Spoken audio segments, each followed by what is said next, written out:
சாட்டர்டேனாலே ஒரு லேசி டே, ஒரு போரிங் டே தான். போரிங் இல்ல. ஆனா ஜாலியாவும் இருக்கும். ஏன்னா வேலை கம்மியா இருக்கும் அப்படின்றனால தான் வந்துட்டு சாட்டர்டே வந்து ஒரு போரிங் டேவா அப்படின்னு சொல்றேன் நானு. கம்மியான வேலையா இருக்கும். பட் ரெஸ்ட் எடுத்த மாரியும் இருக்கும். ஸோ ஒரு சாட்டர்டே குட்டி விளாக் பார்க்கலாமா? அன்னைக்கு வந்து என்னதான் நம்ம வந்து சாட்டர்டேவா இருந்தாலும் அன்னைக்கு தான் வந்து கொஞ்சம் இந்த பெட் கவர் மாத்துறது அந்த வேலைலாம் நான் வந்து பார்க்க முடியும். ஸோ அதுக்காக நான் வந்து மாத்திட்டு இருக்கேன். ஸோ நடுவுல பார்த்தீங்கன்னா, என் பசங்க வந்து ப்ரே பண்ணிட்டு இருக்காங்க. சாட்டர்டே அன்னைக்குன்றனால மாதாக்கு கேண்டில் ஏத்திட்டு ப்ரே பண்ணிட்டு இருக்காங்க. பொண்ணுக்கு அந்த ப்ரேயர்லாம் மனப்பாடமா தெரியும். பையனுக்கு வந்து இன்னும் தெரியல. ஸோ ஸ்கூல் டைரியில வந்து குடுத்துருப்பாங்க இல்லையா? கிறிஸ்டியன் ஸ்கூல்ல மோஸ்ட்லி இருக்கும் டைரியில.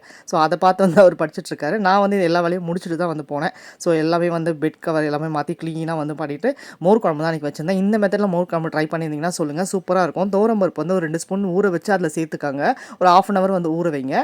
தேங்காய், பச்சை மிளகாய், சீரகம் அண்ட் அந்த துவரம்பருப்பு எல்லாத்தையும் சேர்த்து மிக்சியில் அரைச்சி வச்சுக்கோங்க. அண்ட் கடாயில் எண்ணெய் ஊற்றிட்டு கடுகு, சீரகம், காஞ்ச மிளகாய் காரத்துக்கு ஏற்ற மாதிரி சேர்த்துட்டு அரைச்சோம் இல்லைங்களா, அந்த பேஸ்ட் அப்படியே வந்து சேர்த்துட்டு சிம்லேயே வச்சு கொஞ்ச நேரம் ஒரு 2 மினிட்ஸ் மஞ்சத்தூள் கொஞ்சம் சேர்த்துட்டு வந்து மிக்ஸ் பண்ணுங்கள்.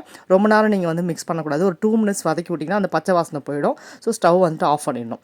ஆஃப் பண்ணிவிட்டு நீங்கள் வந்து மிக்சியில் வந்துட்டு தேவையான அளவுக்கு இப்போயே நான் வந்து தண்ணி ஊற்றிட்டு கொஞ்சம் அப்படியே லைட்டாக இது பண்ணுறேன். ஆனால் இன்னும் ஆன் பண்ணலை ஸ்டவ். இதுக்கப்புறம் தான் ஆன் பண்ண போகிறேன். ஸோ குக்கரில் வந்துட்டு தயிர் வந்து சேர்த்துட்டு உப்பு சேர்த்து இதுலேயும் உப்பு சேர்த்துருக்கேன்.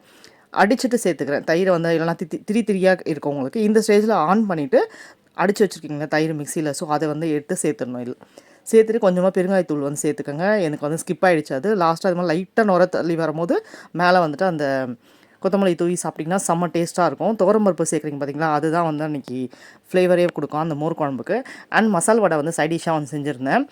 என்னடா வந்து கடலைப்பருப்பு வந்துட்டு ஹாட் பாக்ஸில் போட்டிருக்கேன். டக்குன்னு ஞாபகம் வந்தது மசால் வடை செய்யலாம் அப்படின்றனால அதெல்லாம் ரெடிமேடாக டக்குன்னு வந்து மாவு அந்த கடலைப்பருப்பு ஊறணுமேன்றதுக்காக நான் வந்துட்டு ஹாட் பாக்ஸில் வந்துட்டு ஒரு 1 ஹவர் சுடு தண்ணி ஊற்றி ஊற வச்சுருந்தேன்.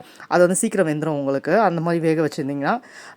இல்லைனா நம்மளுக்கு 2 ஹவர்ஸ் 3 ஹவர்ஸ் ஊறணும்ல மசால் வடைக்கு. இந்த மாதிரி செய்யும் போது மசால் வடை இன்னும் மொறுமொறுன்னு உங்களுக்கு வந்து கிடைக்கும். நான் ரொம்ப பெருசு பெருசாக போட மாட்டேன். இந்த பாருங்கள், இந்த சைஸ் தான் நான் வந்து போடுவேன். நல்லாயிருக்கும் டேஸ்ட்டாக சாப்பிட்றதுக்கு. நல்லா கிறிஸ்பியாக வந்து இருக்கும். சின்னதாக அப்படியே ஃப்ளாட்டாக வந்து தட்டி வந்துட்டு நான் வந்து சேர்த்துக்கிறேன் அதில். இதில் என்ன சேர்த்துருக்கேன், மசாலா வடை ஆல்ரெடி எல்லாருக்குமே தெரிஞ்ச டிஷ்ஷு தான். கடலைப்பருப்பு, காஞ்ச மிளகா, சோம்பு எல்லாமே இப்போ வந்து சேர்த்து அரைச்சிட்டு அண்ட் பெருங்காயத்தூள் எல்லாமே வந்து சேர்த்துருக்கேன். லாஸ்ட்டாக வெங்காயம் சேர்த்து வந்து வதக்கி இது பண்ணியிருக்கேன். அண்டு இப்போ வந்து சாப்பிட்ற டைம் ஆகிடுச்சு. லஞ்ச் டைம் வந்துருச்சு அன்றைக்கி. இந்த வடை இருக்கு இல்லைங்களா, இது வந்துட்டு அந்த மோர் குழம்புலேயே ஊற வச்சு கூட நீங்கள் சாப்பிட்லாம். செம்ம டேஸ்ட்டாக இருக்கும்.